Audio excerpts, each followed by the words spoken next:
Bachelor of Bible theology 2వ సంవత్సరం వారికి నియమింపబడిన 4వ పాఠము దయ్యం పుట్టుక. దయ్యం పుట్టుక.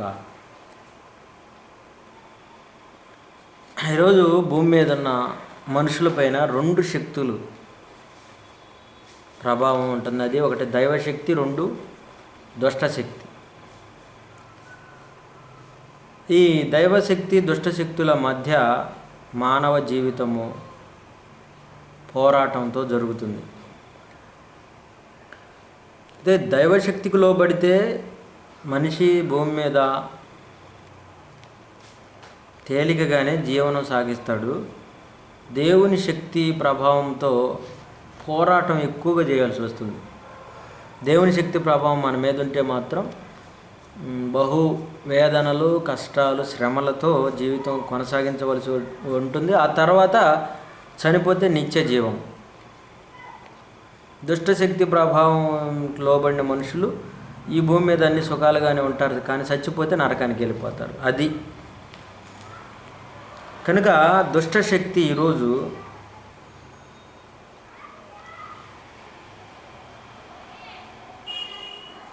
ఎలా పనిచేస్తుందంటే,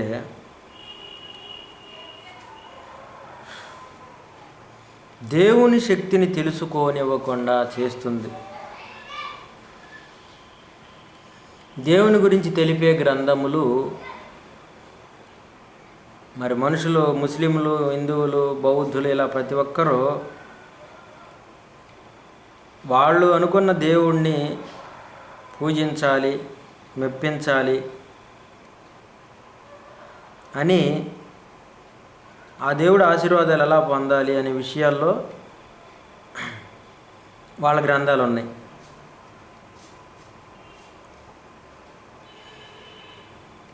మరి దెయ్యం గురించి ఏదైనా గ్రంథాలు ఉన్నాయి అంటే,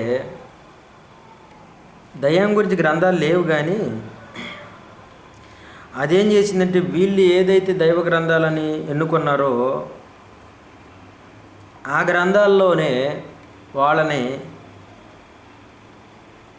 నిజమైన దేవుడి గురించి తెలుసుకోకుండా చేసేస్తుంది. ఇప్పుడు దెయ్యాన్ని గురించి పాఠశాలలు లేవు, విశ్వవిద్యాలయాలు లేవు, గ్రంథాలు లేవు.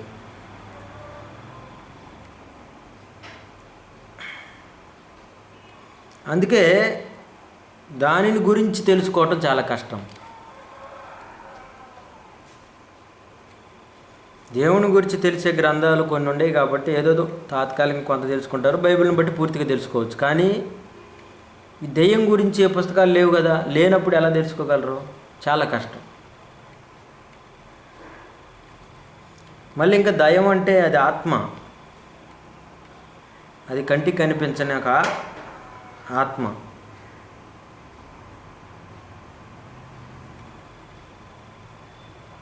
ఈరోజు దెయ్యం అంటే మనిషి ఏమనుకుంటున్నాడు? సినిమాలు తీసేసాడు. ఏంటంటే వికృత రూపకం అని, శరీరకంగా బాధించటం, ఏదేదో రూపాల్లో కనబడటం అనేది చెప్పేశారు.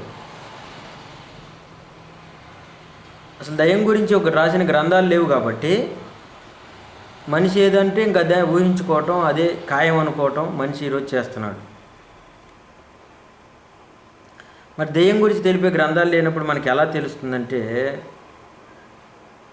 బైబిల్లో దేవుడు దయ్యం గూర్చి పూర్తి వివరణ తెలియజేశాడు. మరి ఏ గ్రంథాలలో, హిందూ, ముస్లిం, బౌద్ధ గ్రంథాలలో ఎక్కడ కూడా దయ్యము యొక్క ఉనికి, వాడి యొక్క ఉద్దేశాలు, మనిషిపై వాడు సాగించే ఉపాయాలు ఇవన్నీ బైబిల్లో మాత్రమే రాయబడ్డాయి. కనుక ఈ బైబిల్లో మనం చూస్తే దయ్యానికి దేవుడు పెట్టిన పేర్లు అపవాది, సాతాను, యుగ సంబంధమైన దేవత, క్రూర మృగం, ఘట సర్పం, భ్రష్టాత్మ, ఇలా రకరకాలుగా దేవుడు దీనిని గుర్తించే పేర్లు పెట్టాడు. అసలు ఈ దయ్యం ఎలా పుట్టింది?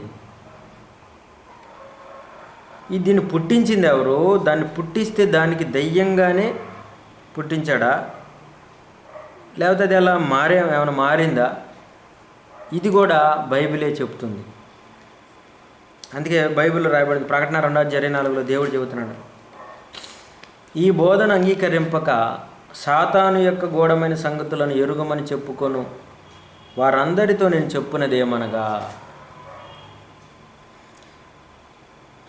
ఈ యోహాను గారు తయతైర సంఘానికి ఈ సంగతి తెలియజేస్తూ సాతాను గురించి చెబుతూ, సాతాను యొక్క సంగతులు ఎలా ఉంటాయంటే గూఢమైన సంగతులు. గూఢము అంటే ఏంటంటే అవి లోతైనవి, అర్థం కానివి, దూరంగా ఉంటాయి అని అర్థం. లోతుగా దూరంగా ఉంటుంది. వాక్యం కూడా లోతుగా దూరంగా ఉంటుంది. సత్యమైనది దూరంగాను బహులోతుగా ఉంది.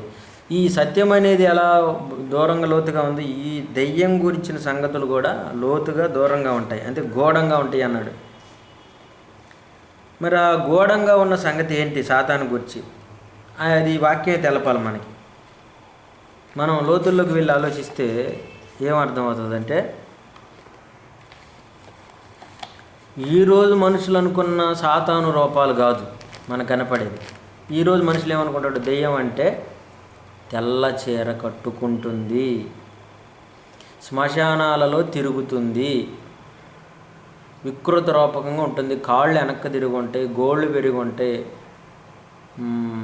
పొళ్ళు ఉంటాయి, కొమ్ములు ఉంటాయి అని చెబుతూ ఉంటారు.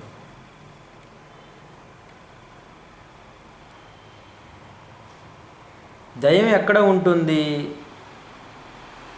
దాని పని ఏంటని తెలియాలంటే మనం లోతుగా ఆలోచించాలి బైబిల్ని. లోతు అంటే ఏంది? భూమి లోతుల్లో కాదు. భూమి లోతుల్లోకి వెళ్తే బంగారమో పెట్రోలో ఖనిజ సంపదో తెలిసిద్ది. అంటే భూమిని తవ్వితే లోపలికి వెళ్తే ఈ ఖనిజాలు కనపడతాయి. కానీ దయ్యాన్ని తెలుసుకోవాలంటే ఏం తవ్వాలంటే బైబిల్ని త్రవ్వి తీస్తే ఇవి అర్థం చూడండి. ఎఫెసీ 2:2 దయ్యం యొక్క లక్షణాలు దేవుడు చెబుతున్నాడు. వాయుమండల సంబంధమైన అధిపతి అనగా అపవాది. అపవాదిని వాయుమండల సంబంధ అధిపతిగా దేవుడు చెబుతున్నాడు. వాయువు అనగంటే గాలి. గాలి ఎవరికి కనిపించదు. దెయ్యం కూడా ఎవ్వడికి కనిపించదు. కనిపించని దయ్యానికి దేవుడు పెట్టిన పేరే వాయుమండల సంబంధమైన అధిపతి.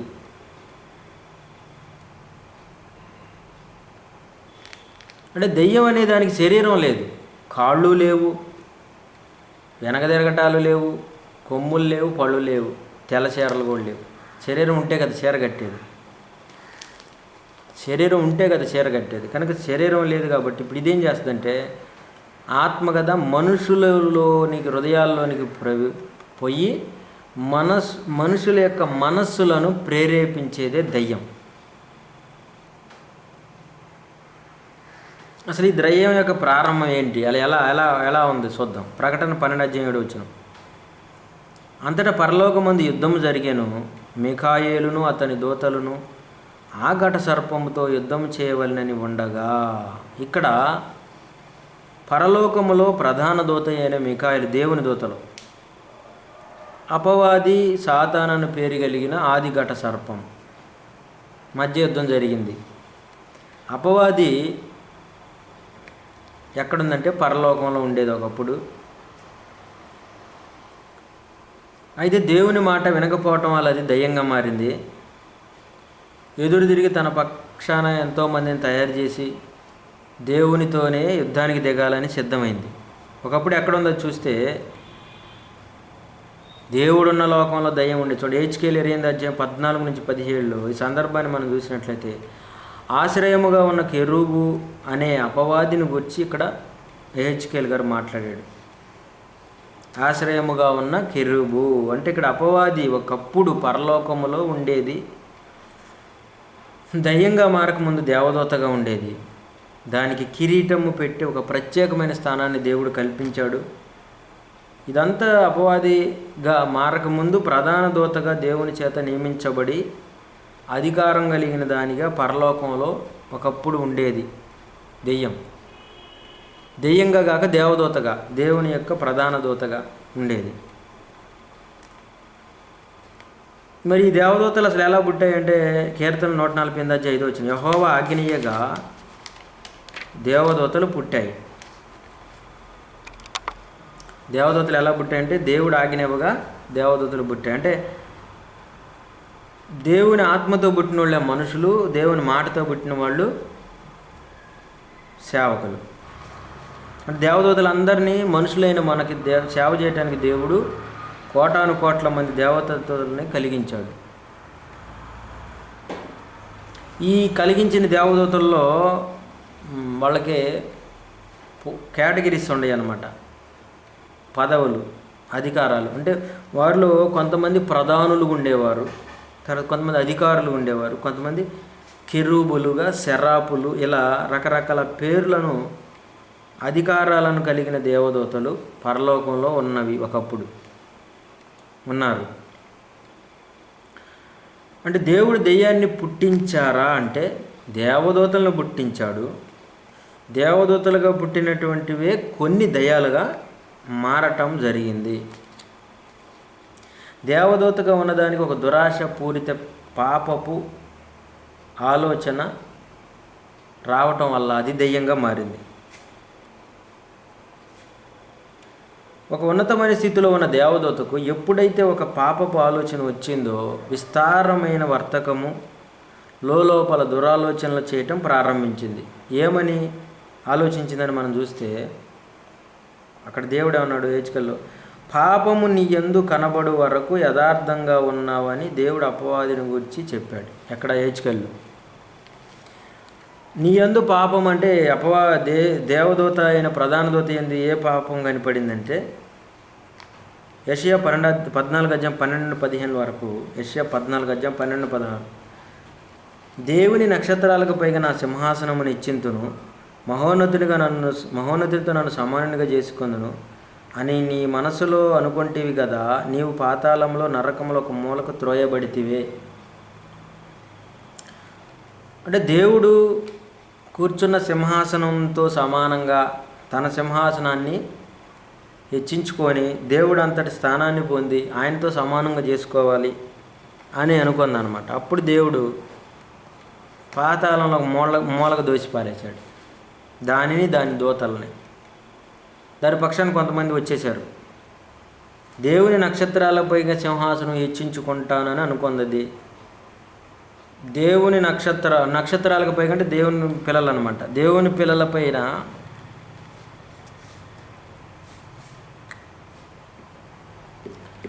వాళ్ళని బానిసలుగా చేసుకోవాలనుకుంటుంది దెయ్యం దేవుని పిల్లల్ని.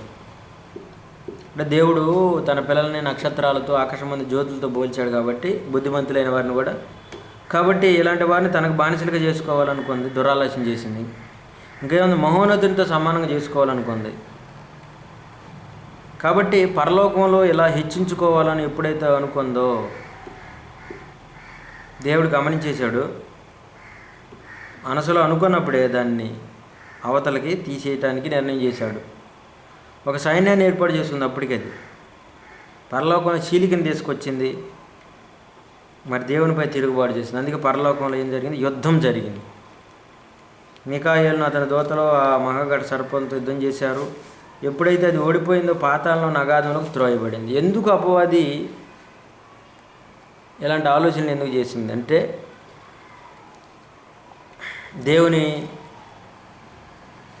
మనపై ఉన్న దేవుని ప్రేమ సంకల్పమే.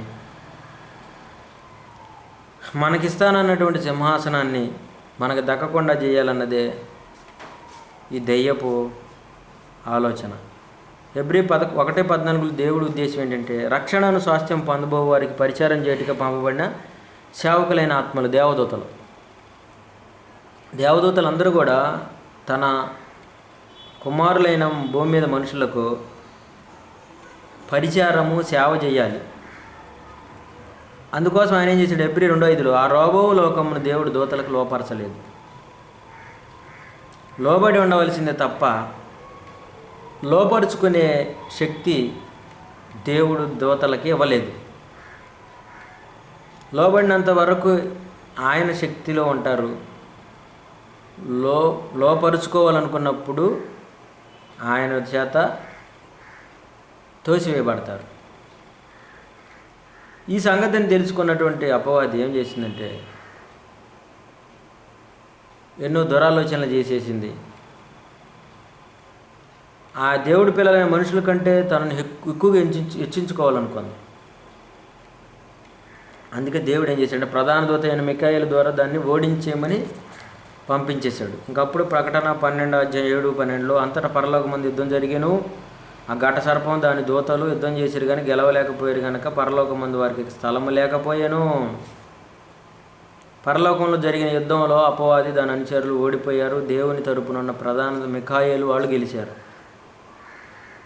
అప్పుడు దేవుడు ఏం చేశాడంటే అపవాదిని పాతాళంలోనికి త్రోసేశాడు. అలా త్రోయబడిన కొంతకాలానికి మళ్ళా పాతాళం నుంచి విడిపించబడ్డ అపవాది వాని దూతలు. ప్రకటన 20:1-3 అటు పిమ్మట వాడు కొంతకాలము విడిచిపెట్టబడవలెను. ఎందుకు ఇలా విడిచిపెట్టబడ్డారంటే భూమి మీద ఉన్న మనుషులకి వాళ్ళు పరీక్షకులుగా శోధకులుగా మారటానికి దేవుడే అనుమతి ఇచ్చాడనమాట. అగాధంలోకి త్రోయబడి కొంతకాలం తర్వాత అపవాది వాని దూతలు కూడా విడిపించబడి అలా విడిపించబడిన వాళ్ళు భూమి మీదకి వచ్చేసారు. అపవాదికి దురాశ కలిగింది కనుక దుఃఖం అనుభవించింది. పాతాళంలో బంధించబడి నరకయాతను అనుభవించిన తర్వాత దేవుడు బయటకు విడిచిపెట్టాడు. అలా విడిపించబడిన అపవాది దీని అంతటి కారణమైన దేవుని పిల్లలను పరలోకానికి రానివ్వకుండా చేస్తానని దేవునితో సవాల్ చేసింది. దేవునితో సవాల్ చేసి భూమి మీదకి వచ్చి ప్రారంభ మానవులైన ఆదామవ్వల్ని తన మాట ద్వారా దేవునికి వ్యతిరేకంగా పాపం చేయించింది, పాపం చేసేటట్లు ప్రేరేపించింది. అప్పటి నుండి ఇప్పటి వరకు అందరినీ మోసం చేస్తూ మరి దేవుడిస్తానన్న పరలోకానికి ఎవరిని వెళ్ళనీయకుండా చేస్తుంది. ఈరోజు అపవాది అందరినీ మోసం చేస్తుంది.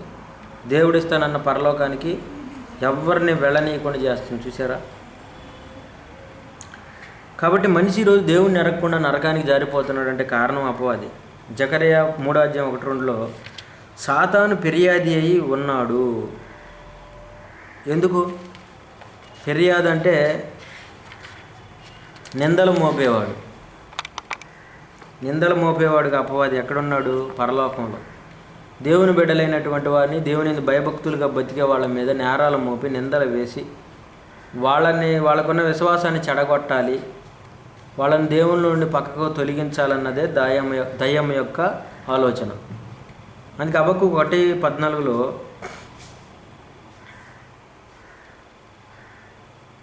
హవ్వ దగ్గర నుండి కూడా ఇప్పటి వరకు కూడా వాడు ఎంత కుయుక్తిని ఉపయోగించి ప్రజలను మోసం చేస్తున్నాడు, మోసం చేసి తన యొక్క వలలోకి వాడు బంధిస్తున్నాడని రాయబడి చూడండి. హబక్కూకు 1:14 వాడు గాలము వేసి మానవులందరినీ గుచ్చి లాగి ఉన్నాడు, ఉరులు ఒగ్గి చిక్కించుకొనుచున్నాడు. వాడు తన వలతో వాడిని కూర్చుకొని సంతోషపడి గంతులు వేయుచున్నాడు.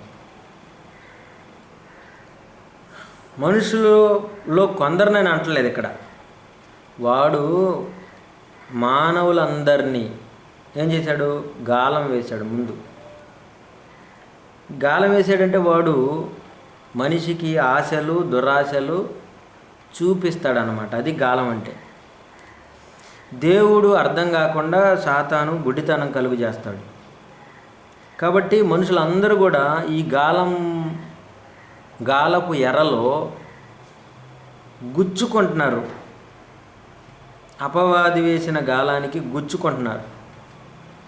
అపవాది వేసిన గాలము మనిషికి కనపడదు కానీ దానికి ఉన్న ఎర్ర కనపడుతుంది. అదే దురాశలు, భూమి మీద సుఖాలు, లగ్జరీ లైఫ్లు అన్నమాట.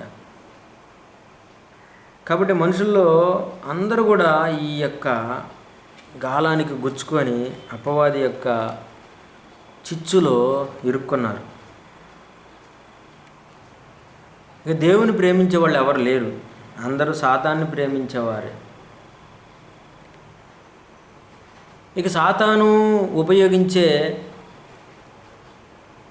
గాలము లేకపోతే దాని యొక్క రూపం ఏంటంటే ధనం, డబ్బు.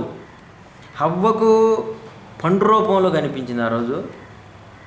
పండును చూడగానే ఆహారానికి మంచిదిగా, చూడడానికి రమ్యంగా, కన్నులకు అందంగా ఉంటుందని, తినకముందే దాని రుచి బాగుంటుందని అవ్వను ప్రేరేపింపజేసింది అపవాది. ఇక మాటలతో భ్రమపరిచి హృదయంలో ఎన్నో ఆలోచనలు రప్పించి తినేటట్లు చేసేసింది. అప్పటి నుండి దేవుని పిల్లలైన వారికి ఎన్నో ఆశలను చూపిస్తూ మనుషుల్ని ధనాపేక్ష, అధికార దాహం, ఎదుటివారిని దోచుకొని హత్యలు చేసేటట్లు నరులను ప్రేరేపిస్తుంది. భూమి మీద ఉన్నంతకాలం సుఖంగా బతికేటట్లు చేసి దేవుని గురించి ఆలోచించనివ్వకుండా అందరినీ ఉరులోకి గుచ్చి లాగుతున్నాడు అపవాది. తన వల్ల చిక్కించుకుంటున్నాడు. యోధాను ఎలా చిక్కించుకున్నాడో మనకు తెలుసు. అతని చేతిలో కూడా డబ్బు సంచి పెట్టాడు, డబ్బును ఆశ చూపించాడు, చివరికి యేసును అప్పగించమని చెప్పాడు, చివరికి ఉరేసుకోమని చెప్పాడు. చూసారా అపవాది ప్రేరణ. వాడు గాలం వేసి మానవులందరినీ గుచ్చాడు. అలాగే అననీయ సప్ఫీరాలను ఎలా గుచ్చాడు చూద్దాం. అపోస్తలుల కార్యం 5:3. అప్పుడు పేతురు అంటున్నాడు, అన్నయ్య, నీ భూమి వెళ్ళ కొంత దాచుకొని పరిశుద్ధాత్మను మోసపుచ్చుటకు సాతాను ఎందుకు నీ హృదయమును ప్రేరేపించాను? సాతాను ప్రేరేపించడం వలన అననీయ అతని భార్య సప్పీరా పొలం అమ్ముకున్నారు. అమ్మిన ధనాన్ని అపోస్తలుల పాదాల ఎద్ద పెట్టకుండా, మొత్తం పెట్టకుండా కొంతే దాచుకున్నారు, కొంత ఉంచారు. కొంత మాత్రం అపోస్తలుల దగ్గరికి తెచ్చారు, కొంత దాచుకొని.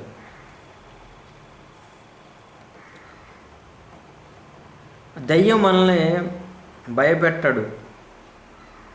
వాడు భయపెట్టేవాడు కాదు. వాడు చేస్తావా చేయవా అని బెదిరించడం, కేవలం మన మనసులను ప్రేరేపించి పాపము చేసేలా వారిగా చేస్తుంది. పాపం చేసే వాళ్ళగా మనల్ని మార్చేస్తుంది. అది ఎలాగంటే, నరకానికి వెళ్తానని కొంతకాలమే దేవుడు దానికి అవకాశం ఇచ్చాడని తెలిసిన అపవాది ఈ పనులు చేపిస్తుంది అన్నమాట. అందుకే 1 పేతురు 5:8 మీ విరోధి అయిన అపవాది గర్జించి సింహములు ఎవరిని మింగుదునని వెతుకుచూ తిరుగుచున్నాడు.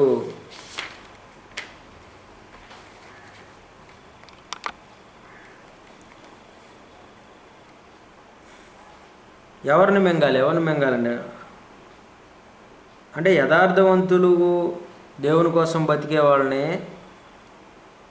వాళ్ళని దేవుళ్ళు లేకుండా చేయటం,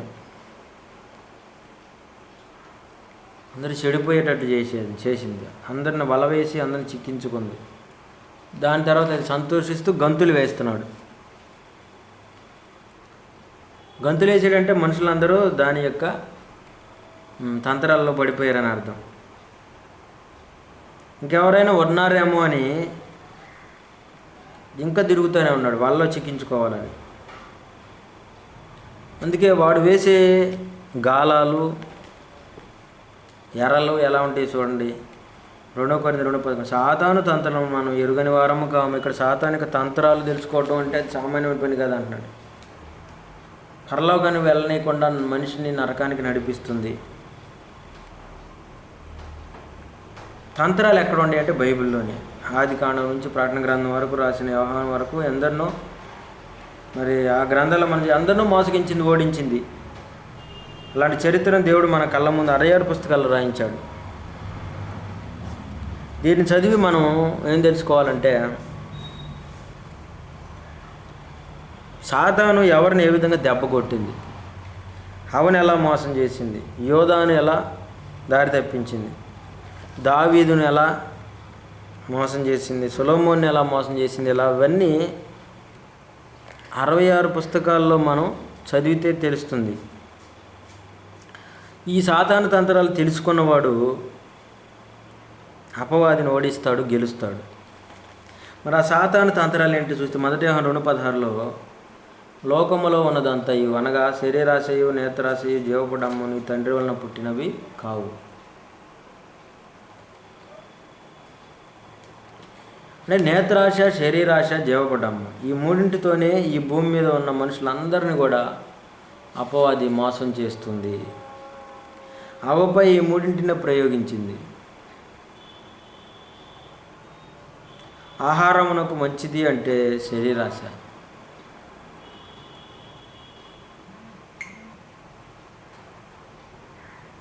ఇక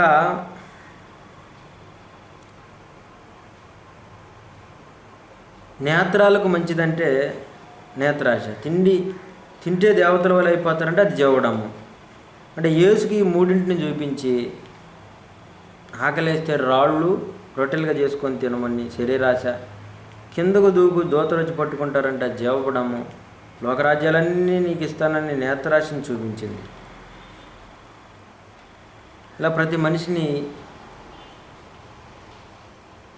ఇలాగే మోసం చేస్తుంది. వీటిని ఎదుర్కొనగలిగితే అపవాది అగ్ని బాణాలు మనం తప్పించుకోగలం. ఇక అవ్వను మోసగించడానికి పాపమును, ఆదామును మోసగించడానికి అవ్వను ఎలాగైతే వారి చుట్టూన్న వారినే వాడు ఉపయోగిస్తున్నాడు. మనం ఎవరిని ఎక్కువగా ప్రేమిస్తామో వాళ్ళ ద్వారాగే అపవాది మోసం చేయాలని చూస్తాడు.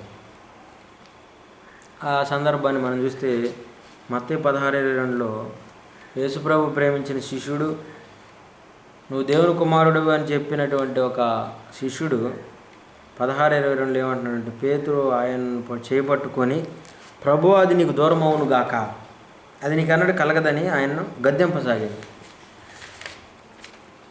అంటే యేసుక్రీస్తు వారు మానవుల రక్షణార్థమై పాప క్షమాపణ కోసం శిలువలో మరణించాలని దేవుని సంకల్పం. దాన్ని యేసుక్రీస్తు వారు గుర్తు చేస్తూ చెబుతుంటే, ఏది యేసుక్రీస్తు వెళ్ళి యెరూషలేముకి వెళ్తాడు, అని హింసలు పొందుతాడు, మరణించి 3వ దినాన్ని లేస్తాడు అని చెబుతుంటే,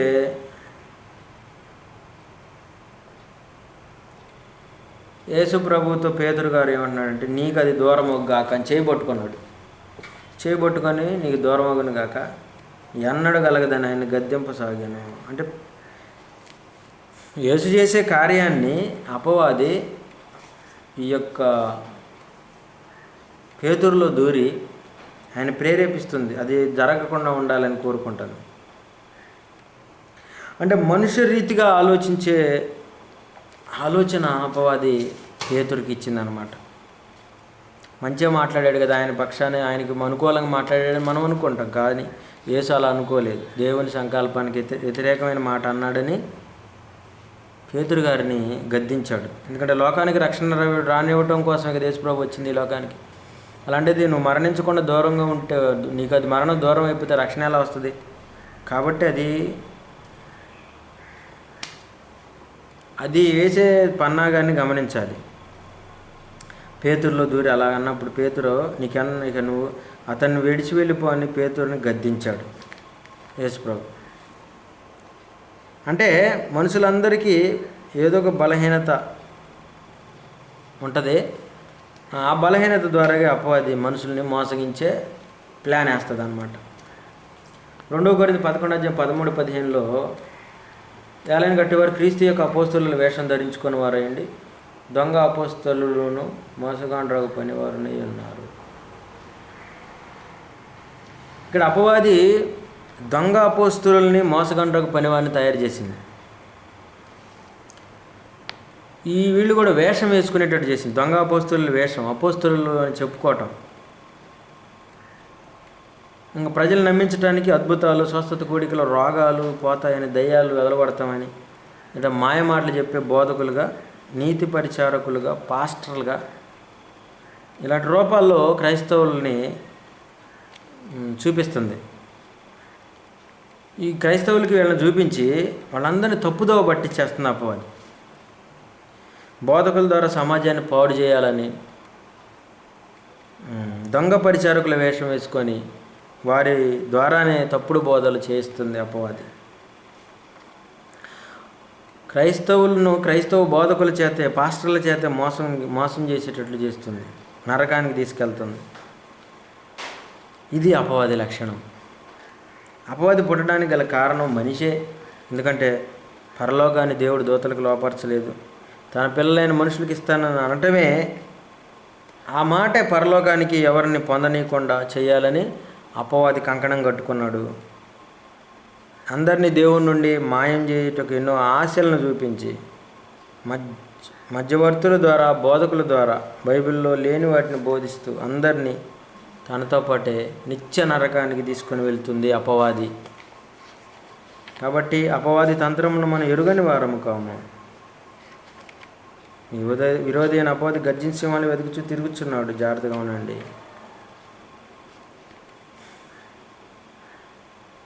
అపవాది గాలం వేసి గుజ్జి అందరినీ లాగుతున్నాడు. వాడి గాలమునకు, వాడి ఎర్రకు లోబడకుండా దేవుని యొక్క ఏర్పాట్లో మనం ముందుకు సాగుతూ అపవాదిని ఎదిరించుటకు వాక్యానికి లోబడి దేవునికి దగ్గర అవుదాం.